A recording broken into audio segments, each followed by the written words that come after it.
And the reason why we need to identify these is because it's really helpful when we're working with our clients to be able to identify them as such and to begin to teach better, more effective coping skills that help to replace those that become really ingrained.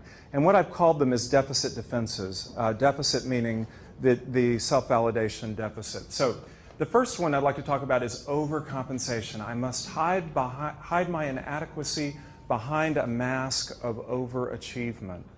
It's hiding behind being the best, covering up the shameful self, bigger, better, famous, fabulous, larger than life. When I wrote The Velvet Rage, one of the things that I mentioned in there was that it really is no coincidence that if you look at the top of almost every creative profession or industry, it's run, or near the top of it is a gay man running it. And it doesn't make sense to me to think that a creative gene would necessarily be linked to being gay. So how do we explain this? Is it the fact that many gay men don't have kids and they're able to focus on their career? Perhaps.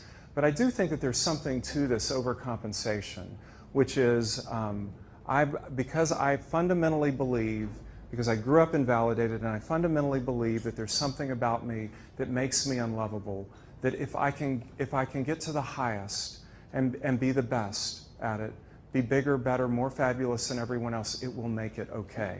And that helps me get through. All right, decompensation. Life is too painful to be experienced directly. Escape the pain of this shameful self. Addictions to drug and alcohol. Retreat into illness. Let's see.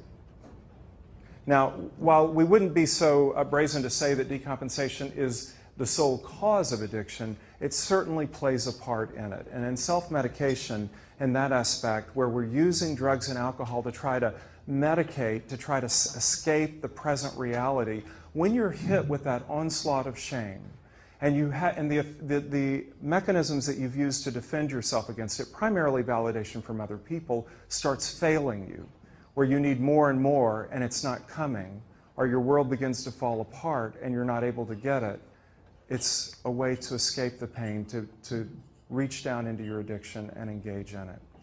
If you think about those that have had highly successful careers, the stories are many. You all probably know them as well as I do, of those on Wall Street who have had highly successful careers and then the bottom falls out of it, and what happens?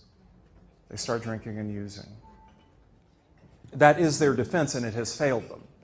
And it is no longer working, and so therefore I need to escape the pain in any way that I can. And there are many ways in which we might choose to escape our pain, not just through drugs and addiction. There are also the process addictions. It was interesting. How many of you heard the news this morning about the SEC? And yeah, isn't that interesting? Fascinating. About high-level, I don't know if they're executives, but they were fairly high.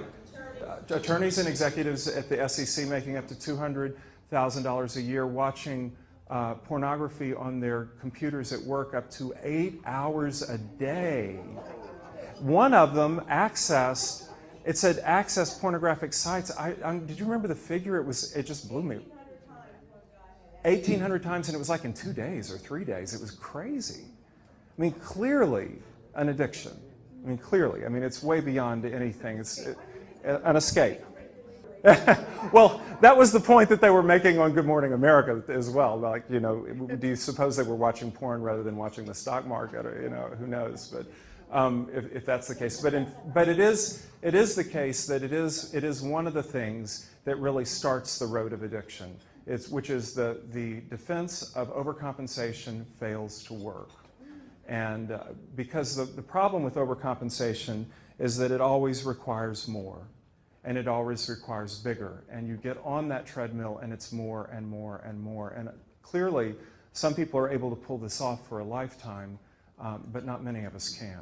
And so you find that you reach the point where you're not able to get more, you're not able to keep overcompensating, and then the bottom falls out for you. Judgmentalism. This one is really profound. And I think when you get the essence of this, you understand what I'm talking about. In order to be loved, I must be lovable.